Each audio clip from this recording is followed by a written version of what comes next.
د ونزویلا د ولسمشر نیکولاس مادورو تر نیولو وروسته د کولمبیا ولسمشر ته د ټرمپ له لوري د خبرداري لړۍ په لاتینې امریکا او د نړیواله کچه د سیاسي او امنیتي ثبات په اړه جدي اندېښنې راپورته کړي دي. دغه پیښې نه یوازې د ونزویلا داخلي وضعیت نور هم پیچلی کړی بلکې د سیمې او نړۍ پر سیاسي توازن هم ژور اغېز کړی دی. ګڼ شمېر هیوادونه او نړیوال سازمانونه دا بدلون د نړیوالو اړیکو لپاره یو حساس پړاو بولي. په همدې حال کې د امریکا د ولسمشر ډونالډ ټرمپ وروستي اقدامات او څرګندونې د یو شمېر نړیوالو مشرانو له لوري د نړۍ د بېثباتۍ او احتمالي شخړو د زیاتېدو هڅه ګڼل شوې ده. شنونکي باور لري چې دا ډول سیاسي کړنې کولی شي نړیوال تاوتریخوالی نور هم زیات کړي او نړۍ د نویو کړکېچونو پر لوري بوځي. درنو لیدونکو سلام. انعکاس خپرونه کې زه محمد نسیم سانکزی په همدې موضوع باندې د پخواني ډیپلومات ښاغلي عزیز مارج سره بحث لرم. ښاغلی مارج ډیره زیاته مننه کور مدان چې خپرونه کې ګډون کړی دی راسره او په دې موضوع باندې بحث کې راسره یاستئ. لومړی مې سلامونه ومنئ او سلام نه وروسته همدا پوښتنه د لومړۍ پوښتنې په توګه باندې پیلوم چې د ډونالډ ټرمپ وروستي اقدامات د نړیوالو قوانینو په اساس باندې څه ډول اقدامات دي؟ مننه. لومړی تاسو ته تخنیکي همکارانو ته لیدونکو اورېدونکو ته سلامونه او احترامات وړاندې کوم. وعلیکم السلام. کورمدان ګورئ دغه عمل د ښاغلي ټرمپ یا په ټوله کې د امریکا نړۍ ټوله په نړیوالو اصولو حقوقو باندې دوال باندې په اعلامیو باندې منشور د ملل متحد خپل سازمان د ملل متحد کنوانسیونونو میثاقونو په دې باندې ډېره بې اعتماده کړله. یعنی داسې یو ثابته کړله چې نړیوالو اصولو مقررات د زبرځواک هېوادو لخوا جوړ شوي دي او د دوی په خدمت کې دي او اصلا داسې یو مرجع یا داسې یو اداره داسې اصول یا داسې قانون نشته چې خلک اعتبار کړي که له عدالت یا حق نه دفاع وکړي په خواشینۍ سره. او صرف دغه ثابته شوله چې په نړۍ کې زور حاکم ده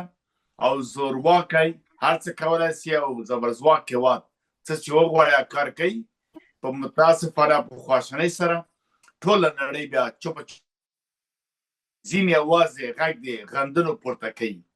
عملا حتی دې ته اعتنا نه کوي چې د کال 1949 کال د جرایم جنګي کنوانسیون د ویانا او دغه پروتوکول د 1901 کال څه حکم کوي. یوم فصل او پنځم فصل د مشهور د ملل متحد په دې اړه څه وایي. یا مثلا د کنوانسیون د ویانا او شیکاګو د 1960 او 63 کال اصول د ډیپلوماتیک چې اصل عدم مداخله، احترام متقابل، درناوی، احترام یا رعایت د کورنۍ حاکمیت دی یا ولکې د یو هېواد ته د ځمکنۍ بشپړتیا ته او خپلواکي د یو هېواد ته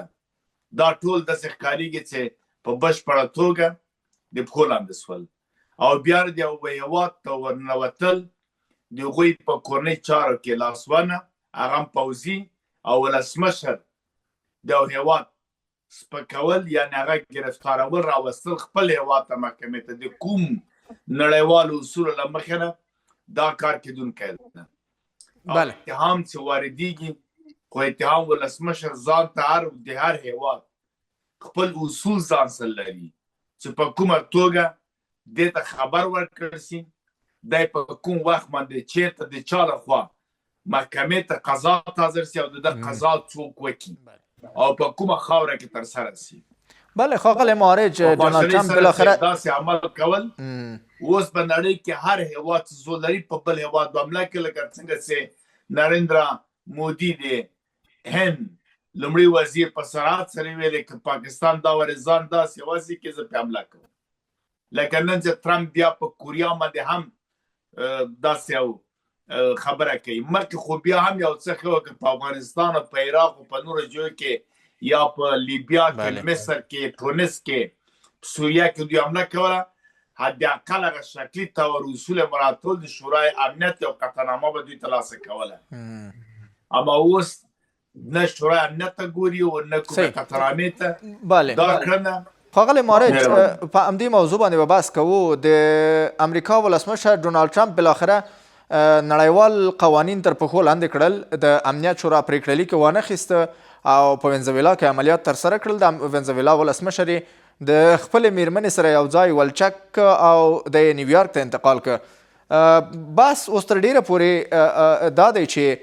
د امنیت شورا 15 غړي په دې تړاو باندې غونډه کوي. هغوی به یوه ناسته ولري چې د ډونالډ ټرمپ په دغه اقدام باندې دوی بحثونه سره وکړي چې دا اقدام تر کومه حده پورې درست و او تر کومه حده پورې باید ټرمپ دې امنیت شورا پریکړو ته غوږ ایښی وای او څومره د نړیوالو حقوقو ته د ژمنتیا ښودلې وای. فکر کوئ د امنیت شورا دغه 15 غړي چې غونډه کوي د ټرمپ له دې اقدام وروسته څومره به اغېز ولري یا واقعا هغه حیثیت بیرته اعاده کولی شي د امنیت شورا؟ ګورې کله چې د ملګرو ملتونو سازمان وروسته د دوه نړیواله جګړې په 15 کال کې جوړ سه، دا جانشین د جامع ملل چې یو میثاق درلوده دغه په ځای دا سازمان جوړ سه، دوه هدفو دپاره چې نړیوال امنیت تضمین کړي او نړۍ ته سوله راولي. بیا پکې دا هم ویل سول چې تهدید د جګړې یا د امنیت نړۍ ته کې د جګړې مخنیوی وکړي. نو بنان دې تشکیلات جوړ سه، اسامبله جوړه سه، مثلا سکرټریات جوړ سه، دوی په خپل منځ کې مختلفې شوراګانې جوړې سولې. نو یو شی د محکمه د بینالمللي عدالت پکې جوړه سوله، یعنې 15 ادارې د هغه اداره شورای امنیت وروسته بیا دوی فکر وکړه چې که د نړۍ په کونج کې یو هېواد یو چېرته یو تهدید جوړ شي او بحران جوړ شي نړۍ ته موږ به څه اقدام کوو. که څه هم شورای قومیت بیا په دې جوړه سوله که چیرې یو ولسمشر لاړ شي او حکومت وړنګي او انارشیزم او ګډوډي رامنځته شي د افغان په هېواد کې څه وکړو، بیا به دا شورای قومیت چې امنیت به نیسي تر هغه چې هلته بیرته ادا کېږي حکومت. نو شورای امنیت په دې جوړه سوله چې که نړۍ کې یو تهدید جوړېږي د فتن موږ څنګه مخنیوی وکړو. قاعده ته به شورای امنیت به فیصله کوي، ځکه په منشور کې راغلي وه چې د ملګرو ملتونو سازمان په کورنۍ چاره د هېواد کې مداخلې حق نه لري، یوازې د توسعې حق لري. دلته بیا دغه خبره وه چې که چیرې یو بحران جوړېږي تهدید کې بیا څنګه مخنیوی وکړو، موږ باید واک ولرو چې قوت ولیږو. شورای امنیت جوړه سوه. کله چې شورای امنیت جوړه سوه او 15 زبرځواک هېواد و، فکر وکړه چې والا دې نه خو بل څوک استفاده بیا ونه کړي، لکه یو هېواد استفاده کوي او ته تهدید حمله ونه کړي. نو دوی د 15 غړو کې 15 دایمي غړي سول او حق د ویتو یې واخیسته یا ردولو. یعنې که بیا شرط دا چې که 15 غړو نه یو غړی هم یو مسله رد کړي هغه باطل ده. دلته اوس خبره دې کړه ځکه امریکا امنیت شورا ته ونه ویلې چې مثلا مادرو